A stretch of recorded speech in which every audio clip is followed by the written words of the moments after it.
Let's talk about Canada. You probably know us as the nicer version of America, or the country that gave the world Justin Bieber.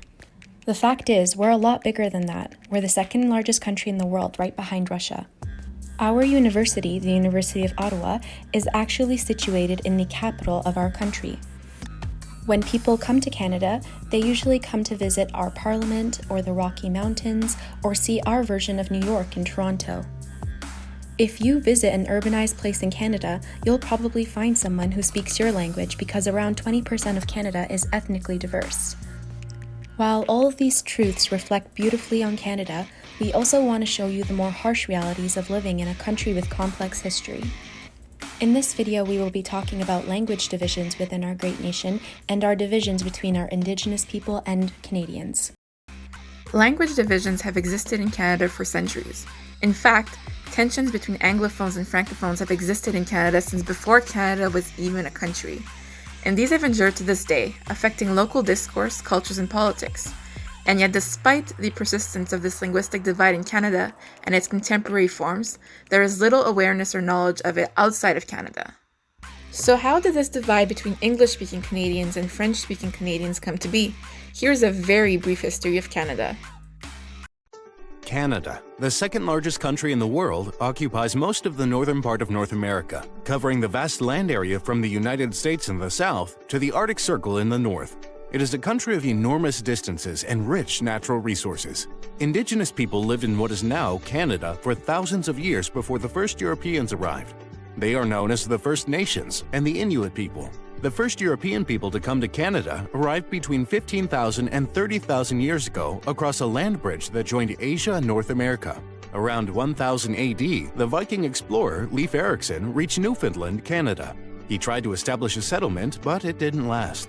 In the early 16th century, Europeans started exploring Canada's eastern coast, beginning with John Cabot from England. Between 1534 and 1542, Jacques Cartier made 3 voyages across the Atlantic, claiming the land for King Francis I of France. Cartier had 2 captured guides speak the Iroquoian word Kanata, meaning village. By the 1550s, the name of Canada began appearing on maps.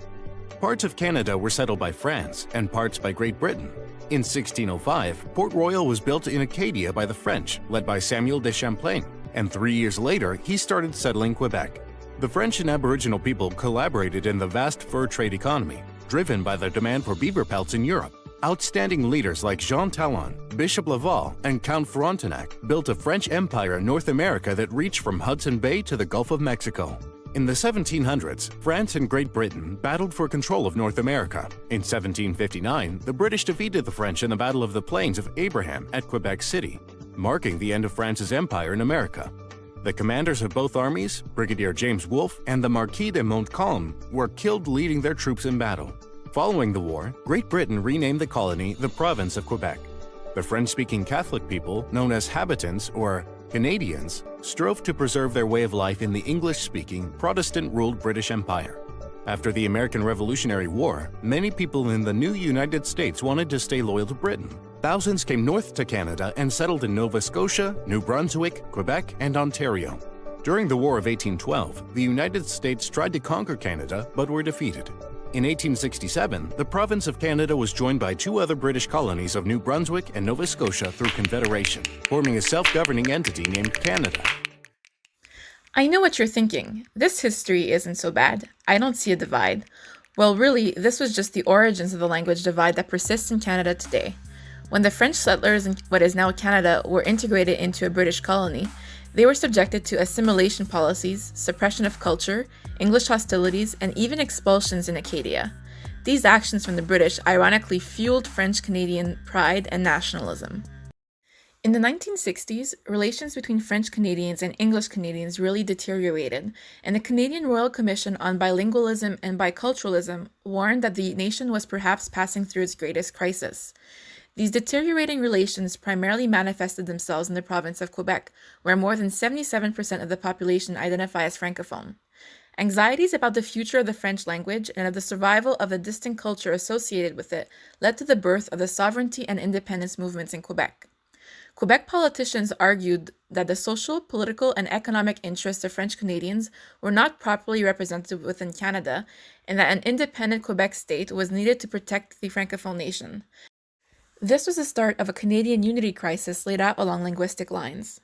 Throughout the 60s, the Front de Libération du Québec, a militant Quebec separatist group, perpetrated a series of terrorist attacks and was responsible for over 200 bomb incidents and dozens of robberies, all in the name of violently obtaining Quebec independence.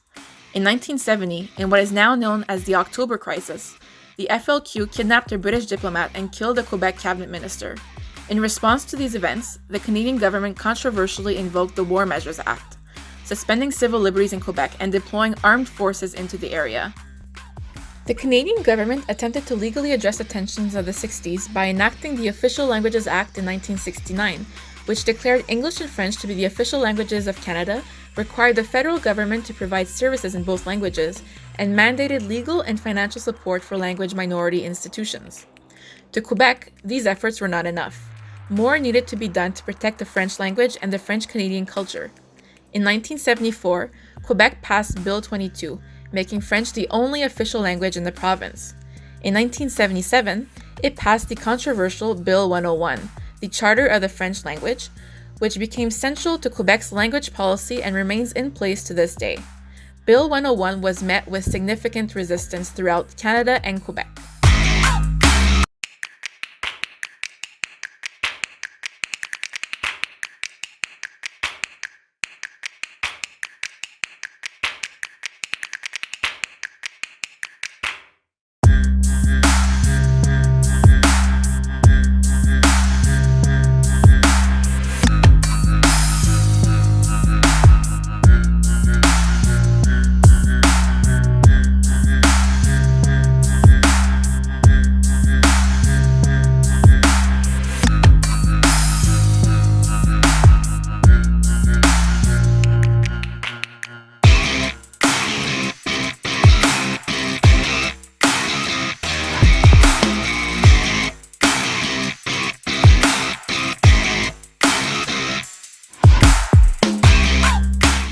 Efforts to protect the French language were met with increasing public support for the Quebec sovereignty movement.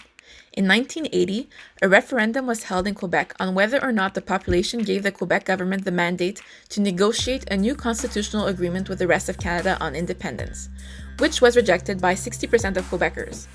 This event was followed by a new round of constitutional discussions throughout Canada, which further exacerbated the divide between Quebec and the rest of Canada.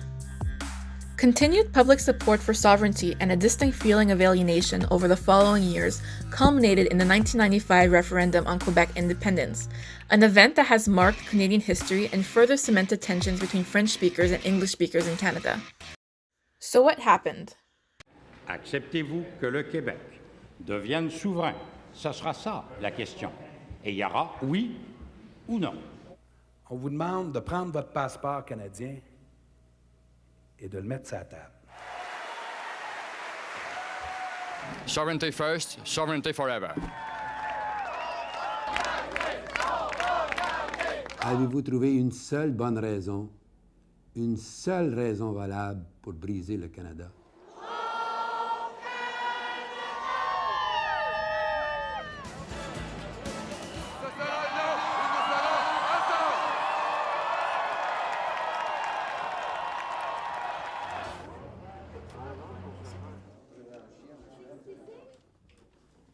At 50.6% no, 49.4% yes. C'est vrai qu'on a été battu au fond par quoi? Par l'argent puis des votes ethniques. We intend to make of Quebec a sovereign nation. La démocratie a parlé. I think we'll have a country pretty soon. Acceptez-vous que le Québec... A real question. It would never be clear enough for them. It's a reflection of lack of political courage. I see sovereign Quebec. We have wasted too much money. Seul le Québec dans le Canada. Build this great country. C'est un pays. Divorce today and lovers tomorrow. They are taking a very dangerous game. Separate Quebec would be a foreign country. Si la tendance se maintient. Period. Vive le Canada! C'est vrai qu'on a été battu par l'argent des votes ethniques. While there has not been a referendum in over 20 years, and there has been a marked decrease in support for Quebec independence, tensions between Quebec and the rest of Canada remain, as do tensions between French-speaking and English-speaking Canadians.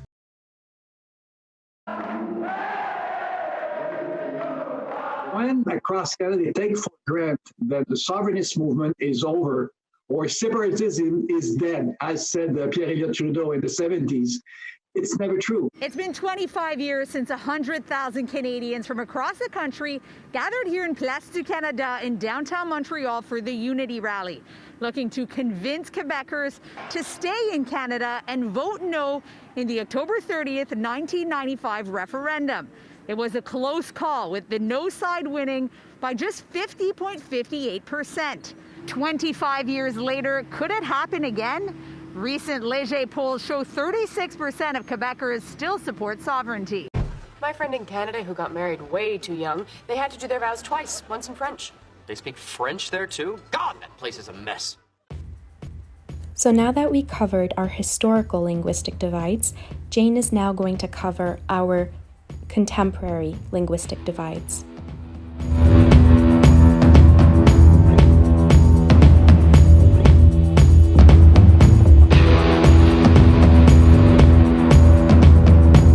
As we have seen, historic linguistic divides seem to persist today, but what is the current linguistic situation and what other divides emerge from it?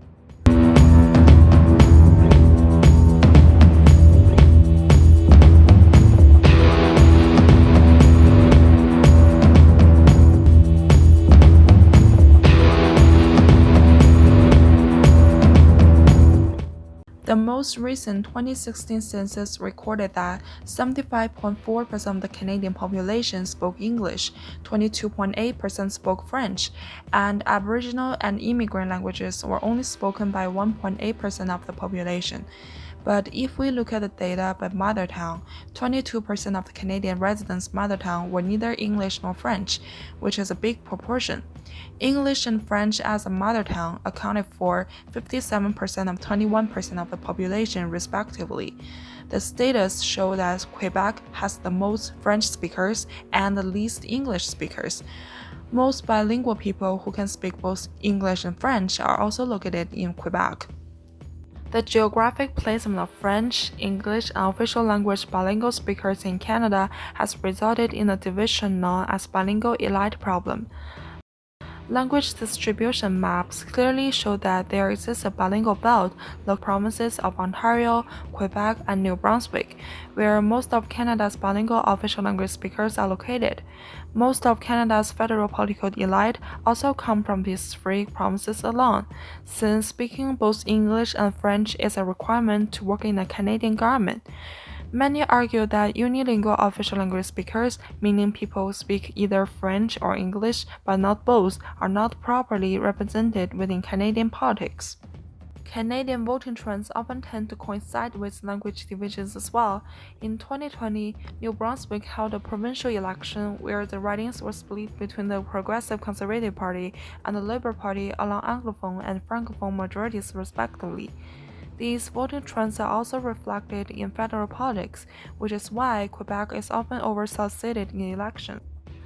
Second largest province in Canada after Ontario in terms of population. A quarter of all Canadians live here, which is why Quebec has 78 of the 338 seats in the House of Commons. A big challenge for parties trying to win over Quebec voters is that they change their minds a lot compared to other provinces whose voting habits are generally consistent. Quebec is relatively unpredictable, particularly the Francophone population, which makes up nearly 80% of the province. While the portion of the Anglophone community in the Montreal area tend to vote Liberal, and in Quebec City, they generally vote Conservative. Most other ridings are in a tug-of-war between either the Conservatives and the Bloc Québécois or the Liberals. But other languages are also spoken in Canada, and their speakers often subject to some forms of discrimination due to the dominance of English and French. Canada's high immigration volumes have resulted in a high level of multilingualism. At least 215 languages are spoken in Canada. The languages spoken can be broken down into four broad categories: English, French, immigrant, and Aboriginal languages. With the increase in immigration over the past decades, the language groups in Canada have become more diverse, such that more and more people speak languages other than English and French. This immigration has been particularly high in the last 5 years, and now the immigrant population has reached over 300,000. Most of the immigrants were from India and China. Immigrant languages are defined as languages that appeared in Canada after English and French colonization. These are top 15 immigrant languages that were mostly spoken in Canada in 2016. Mandarin and Cantonese are Chinese languages. Punjabi is mostly spoken by those Indian origin. Tagalog is Filipino. For Urdu, Indians and Pakistanis speak this language. And Persian is a Middle Eastern language.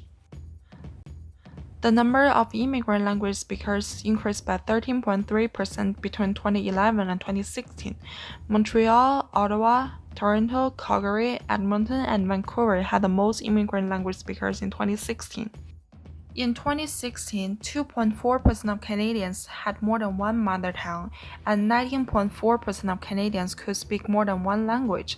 Around 70% of Canadians whose mother tongue was not English or French, but spoke an official language at home. Yet, despite these statistics, non-official and immigrant language speakers face some exclusions in Canada, often finding themselves with difficulties in accessing certain services, finding jobs, and voting, but also facing discriminatory public sentiment. Aboriginal language speakers face similar issues in Canada, despite their predating French and English on this land, and the Aboriginal languages themselves are endangered in Canada. The 2016 population census reported 12 Aboriginal language families with over 70 Aboriginal languages. Algonquian was the largest Aboriginal language family with 175,825 speakers in 2016. The main spoken Algonquian languages are Cree, Ojibwa, Ojibwe.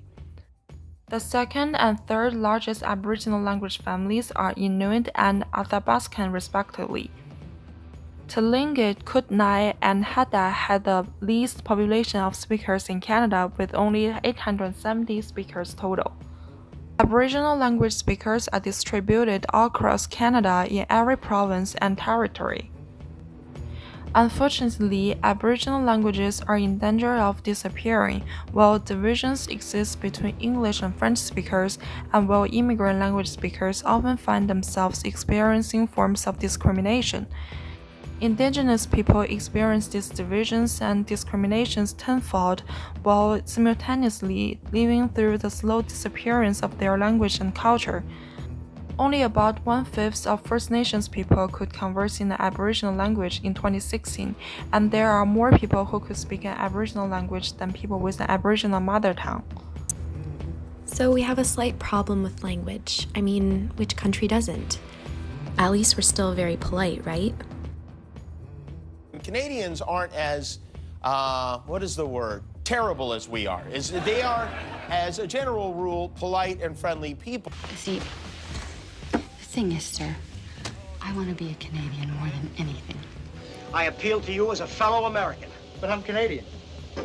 You don't look it. It's a common mistake. American, are you? No, Canadian. Oh, Canadians are American, aren't they? He's Canadian. They're not the same as Americans. They're nicer. I always think of Canadians as just nice. We're not nice, we're optimistic. There's a difference. Right. And we're tolerant.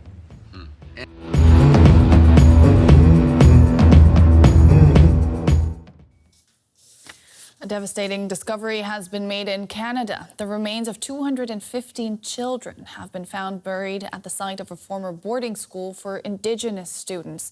The school in British Columbia was part of a nationwide scheme that took in First Nations children in an effort to assimilate them into Canadian society. Investigations have shown there was widespread abuse. These latest findings are once again opening a wound that has yet to heal. The 215 children that were found on May 29, 2021, were in a mass grave. This may come as a surprise to people who don't understand the Canadian government's relationship with the natives. In Alyssa's section of this video, we covered that Canada is a colonial settler state and that the settlers formed the Canadian government, or the Crown, to deal with the Indigenous people. The Canadian government's policies towards the Indigenous people had a very clear goal: complete eradication of the Indian in the Indigenous people. Or, to put it more professionally, a total assimilation. One of the policies that the government used to control the lives of these Indigenous people is something called the Indian Act, which was enacted in 1876. The Indian Act is explained in great detail by this Indigenous scholar, Bob Joseph. Joseph authored a book that detailed 21 things the Indian Act was able to do, ranging from denying Indigenous women the Indigenous status when they married a non-Indigenous man, to removing Indigenous children from their homes and placing them in something called residential schools, which we'll cover later on. Canada's deep historical divide between Indigenous people and the settlers manifested in many ways. The first was the physical genocide, which meant the total eradication of Indigenous communities and peoples to expand colonies and form the Canadian state. This was initially formulated by someone named Raphael Lemkin in the mid-20th century, so not long ago, and after killing off as many Indigenous people as possible, there still remained a few tribes that negotiated with the government for land. This is where the second step came in. The Canadian government wanted a complete ethno-genocide of Indigenous culture, which is what the Indian Act was used for. Anything that linked back to Indigenous heritage was immediately cut off or weaponized. An example of this is that Indigenous people were pushed on something called reserves, or remote lands in Canada, far from urban populations, to live lives separate from the population. People who did not want to integrate would need to negate their Indigenous heritage, and this inevitably led to so many inequalities, which we'll discuss later. Now for the residential schools. The Canadian government also mandated residential schools, which are the schools that took Indigenous kids from their homes without consent and away from their parents, to kill the Indian within the child. This meant that kids can no longer speak their languages, they can no longer have their original names, and they were taught to hate their lineage and heritage. The poisonous nature of residential schools did not stop there. I worked on a tribunal that helped settle cases for people who survived residential schools, and I can say without a doubt that the cases I read were some of the hardest to imagine. Just a quick trigger warning, these schools were filled with physical and sexual abuse. The nuns and priests that worked in these locations locked kids in cages. They starved them, they raped them, and sometimes cut off pieces of their bodies. The latest discovery of the 215 kids, one of the kids that was found was actually 2 years old. Here is a short video of a residential school survivor detailing their experience. A lot of bad memories here, that's for sure. These are really familiar to me. I used to play on these, on the girls' side. I was playing down in the basement on the girls' side, and my mother had come up to the visiting area, and the little kids had said, "Your mother's here. Do you want to go see her?" And I ran, but when I got to the doorway over there, I froze right in front of the stairs and I couldn't move. And I just stood there crying. And the more I cried, the worse it got, and I could see myself. I could actually, like an out-of-body experience, I could see this little girl crying. And it was me, and the little girl said, "Well, if you don't you love your mother, or don't you want to see your mother?" And I did, I really did. She said, "She's gonna leave you. She's gonna leave if you don't go see her." So at that time, I knew that she would go. Then things just kind of came back, and I just like tears. I just took off running up those stairs. And I went and sat on my mother, and at that time, all I did was cry. I just cried and cried. And it wasn't because I didn't want to see her, I loved her. It was just so hurtful to have to part with her again. Because my mother was, she was a really good mother, So with this sordid history, it's hard to imagine how Canada has such a great standing in the international realm, especially since the last residential school closed down in 1996. The apartheid in Africa, the one that separated Africans from the colonizers and is critiqued worldwide, was actually modeled around the Canadian treatment of Indigenous people. Now, in order to start discussing contemporary issues of Indigenous people in Canada, we're going to quickly discuss the different groups and demographics we have living within our population. The first is that the term Indigenous people refers to First Nations, Métis, and Inuit people.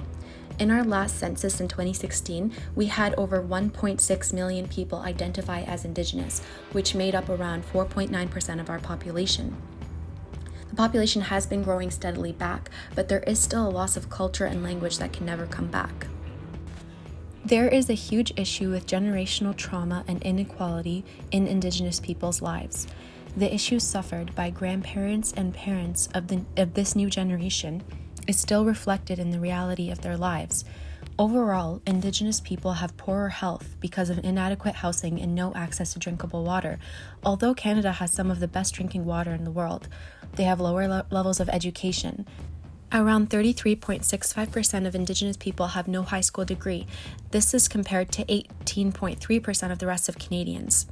Indigenous people also have inadequate housing, which is around 44.2% of Indigenous people need to have major repairs done in their home. This is compared to 6% for non-Indigenous people. Now we pair all of this with the fact that Indigenous people have lower income levels. For every dollar a non-Indigenous person makes, an Indigenous person makes 75 cents. They also have higher rates of unemployment and incarceration. They accounted for around 26% of incarcerated individuals, but they're only 3% of the population. And finally, the Indigenous community has a higher death rate amongst youth and a higher rate of suicide.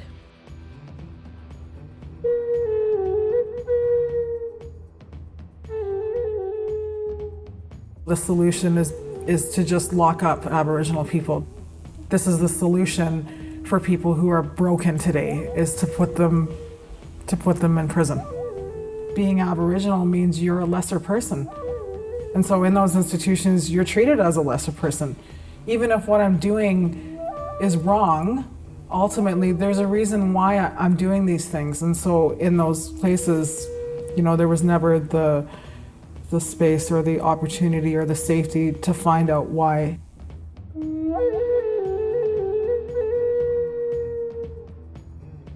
Now that we have discussed the social inequalities between Canadians and Indigenous people and the different types of Indigenous people within Canada, we are now going to speak about the political differences between Indigenous tribes and the Canadian Crown. Politically, Indigenous tribes continue to be subject to the Indian Act of 1876, which indicates how reserves and tribes can operate and who is recognized as an Indian within those bands. While Bill C-31 made serious modifications to the Indian Act in 1985, and work has been done to address its blatant racism and gender discrimination, it continues to be deeply problematic, while also providing legal protections to tribes from the federal or provincial interference in their affairs. It also provides avenues to which the federal government can interact with the self-governing arrangements of these Indigenous tribes. Judicially speaking, Indigenous communities practice something called restorative justice, whereby they emphasize something called healing, the harm that is done by the offense, and rehabilitating the offender rather than punishing them, which has become an integral part of the overall Canadian justice ideology. Canada is a good land. Canada is a good place, with a good people and a good government. But Canada is not perfect. It has its ups and downs, its positives and weaknesses, and its own divisions, both historical and contemporary. These divisions, while not as bad as they have been or could be, must not be ignored. They must be acknowledged and tackled directly to ensure a more cohesive, respectful, and equitable society. Canada needs to acknowledge its linguistic divisions and their origins to understand the persistence of contemporary tensions between French Canadians and English Canadians, and the frustrations that continue to feed the Quebec independence movements. Canada needs to acknowledge the difficulties faced by an increasingly multicultural immigrant population and the truth of our past and present divisions with the Indigenous communities that have existed on this land for centuries. Canada is not perfect, but Canada is trying to right its wrongs, and that is what is most important.